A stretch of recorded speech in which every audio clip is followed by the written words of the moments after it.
ണ്ടതുകൊണ്ടുകൂടി രാഹുൽ ഈശ്വർ വിനോദസഞ്ചാരികളെ ലക്ഷ്യമിട്ടുള്ള ഒരു ആക്രമണം നടത്തുക അത് അപൂർവമായിട്ട് നടക്കുന്ന ഒരു വിഷയം. പക്ഷേ അത് ഹിന്ദു മുസ്ലിം സമുദായങ്ങളെ ഭിന്നിപ്പിക്കാനുള്ള ഒരു വിഷയം കൂടി ഇതിനകത്തുണ്ട്.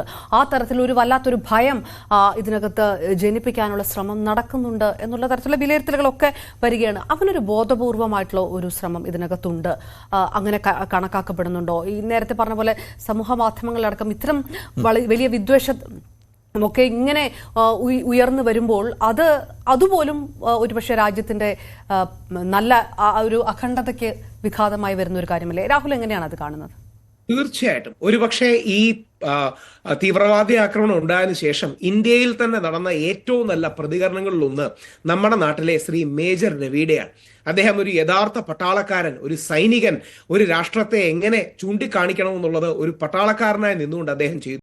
അദ്ദേഹം 80കളിലും 90കളിലും ഒക്കെ പോയിട്ടുള്ള സ്ഥലങ്ങളാണ്, പരിചിതമാണ്. അദ്ദേഹത്തിന്റെ സിനിമ വലുതും എടുത്ത സ്ഥലമാണ്. അദ്ദേഹം പറയുന്നു, ഹിന്ദുക്കളെയും മുസ്ലിങ്ങളെയും പരസ്പരം തമ്മിൽ തെല്ലിപ്പിക്കുക എന്നൊരു ഉദ്ദേശം കൂടെ പലപ്പോഴും ഇത് ചെയ്യുന്നവർക്ക് പിന്നിലുണ്ട്. അവർ നമ്മുടെ നാട്ടിൽ വർഗീയ ലഹളകൾ ഉണ്ടാക്കാൻ ശ്രമിക്കുകയാണ്. അദ്ദേഹം മുഖ്യധാരാ ചാനലുകളിലടക്കം ഏറ്റവും ശക്തമായ ഈ നിലപാട് പറയുന്നതിന്റെ കാരണം അദ്ദേഹത്തിന് ആ പാകിസ്ഥാനി തീവ്രവാദി മൈൻഡ് സെറ്റ് അറിയാം. നമ്മുടെ നാട്ടിലും വിഭജനം ഉണ്ടാക്കാൻ, നമ്മുടെ നാട്ടിലും വിഷം വിതയ്ക്കാൻ, നമ്മുടെ നാട്ടിലും പ്രശ്നം ഉണ്ടാക്കാൻ, to cut India through 1000 cuts, ഇന്ത്യയെ 1000 കട്ടുകളിലൂടെ മുറിക്കുന്നത് എങ്ങനെയാണ്? ഇന്ത്യയെ 1000 കട്ടുകളിലൂടെ മുറിക്കുന്നത് നമ്മുടെ ഇടയിൽ വിഭാഗീയത ഉണ്ടാക്കിയാണ്, നമ്മുടെ ഇടയിൽ വിദ്വേഷം ഉണ്ടാക്കിയാണ്. അതായത് പാകിസ്ഥാൻ നോക്കുക, പാകിസ്ഥാന്റെ world poverty rates world bank പറയുന്നത് 25.3% പാകിസ്ഥാന് പോവർട്ടി റേറ്റ് ഉണ്ട്. കഴിഞ്ഞ വർഷം മാത്രം 1.3 കോടി ജനങ്ങൾ വീണ്ടും പോവർട്ടി ലൈനിന്റെ താഴേക്ക് പോയി. പാകിസ്ഥാൻ പലപ്പോഴും ശ്രീനിവാസാറൊക്കെ ഇരിപ്പുണ്ട്, അദ്ദേഹത്തിന് ഇത് പറയാനും കഴിയും. ഒരുപക്ഷെ പലപ്പോഴും നമ്മൾ ഡിപ്ലോമാറ്റിക് ആൾക്കാർ പറയുന്നത് കേട്ടിട്ടുണ്ട്, every nation has A army, in Pakistan army has A nation.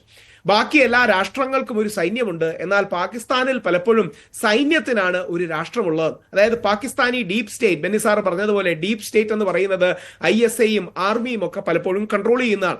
നമ്മുടെയും പാകിസ്ഥാനെയും ചരിത്രം എടുത്തു നോക്കിയാൽ മതി, എത്രയോ തവണ പാകിസ്ഥാൻ പട്ടാള ഭരണത്തിൽ പോയിരിക്കുന്നു.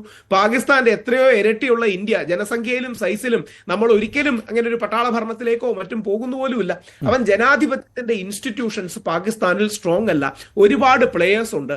ISIക്കും പാകിസ്ഥാനിൽ ആർമി എസ്റ്റാബ്ലിഷ്മെന്റിനും ഇന്ത്യയോട് എപ്പോഴും ഒരു കൺട്രോൾഡ് ടെൻഷൻ അവർക്ക് വേണം. ഒരു ത്രഷോൾഡിന് താഴെയുള്ള ടെൻഷൻ അവർക്ക് തീർച്ചയായിട്ടും വേണം. അങ്ങനെ ഉണ്ടാകുമ്പോൾ അവർക്ക് ആ രാജ്യത്ത് കൂടുതൽ പ്രാധാന്യവും പ്രസക്തിയും കിട്ടും.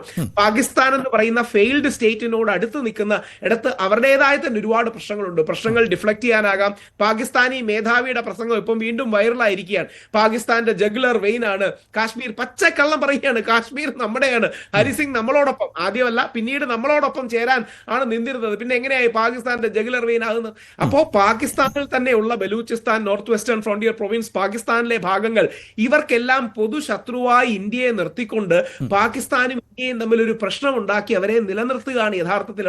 അവിടെ രാഹുൽ, ഒരു സംശയം അപർണ സൂചിപ്പിച്ചതിന്റെ തുടർച്ച എന്ന നിലയിൽ താങ്കൾ ഈ പറയുന്നത് പോലെ ഇന്ത്യയും പാകിസ്ഥാനും തമ്മിലുള്ള ഒരു സംഘർഷം നിലനിർത്തേണ്ടത് പാകിസ്ഥാന്റെ ഭരണകൂടങ്ങളുടെ പലപ്പോഴുമുള്ള ആവശ്യമാണ് എന്ന് പറയുമ്പോൾ പോലും നമ്മൾ തുടക്കത്തിൽ തന്നെ സൂചിപ്പിച്ചു, ഇതിനു മുമ്പുണ്ടാകുന്ന സംഘർഷങ്ങളുടെ സ്വഭാവത്തിൽ നിന്ന് പ്രകടമായ വ്യത്യാസമുണ്ടാകുന്നു.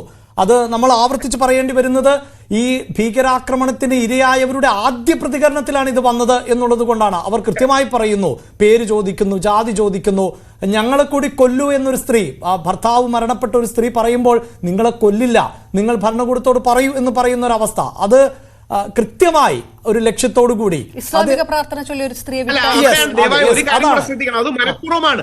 നമ്മുടെ ഉള്ളിൽ വിള്ളലും പ്രശ്നവും ഉണ്ടാക്കാൻ, നമ്മളെ വീണ്ടും വീണ്ടും തമ്മിൽ തല്ലിപ്പിക്കാൻ അവർ 4 പേരോ 6 പേരോ വന്ന് അവർക്ക് ചെയ്യാൻ കഴിയുന്നതിനപ്പുറം പ്രശ്നങ്ങൾ നമ്മുടെ രാജ്യത്തുണ്ടാക്കാൻ, മേജർ രവി സാർ ചൂണ്ടിക്കാണിച്ച പോലെ ആഭ്യന്തര പ്രശ്നങ്ങളിലേക്കൊക്കെ പോകാൻ കൂടെ വേണ്ടി ചെയ്യുന്നതാണ്. അവർക്ക് എന്ത് ഹിന്ദു മുസ്ലിം, അവർക്ക് മനഃപൂർവ്വം ഇന്ത്യക്കാരെന്ന് പറയുന്ന ശത്രുക്കളെ ഇല്ലാതാക്കാൻ നോക്കുകയാണ്. അങ്ങ് പറഞ്ഞതിന്റെ പ്രസക്തി എന്ന് പറഞ്ഞാൽ, മുംബൈ ഭീകരാക്രമണത്തിൽ പോലും അജ്മൽ അമീർ കസം എല്ലാരെയും വെടിവെക്കുകയായിരുന്നു.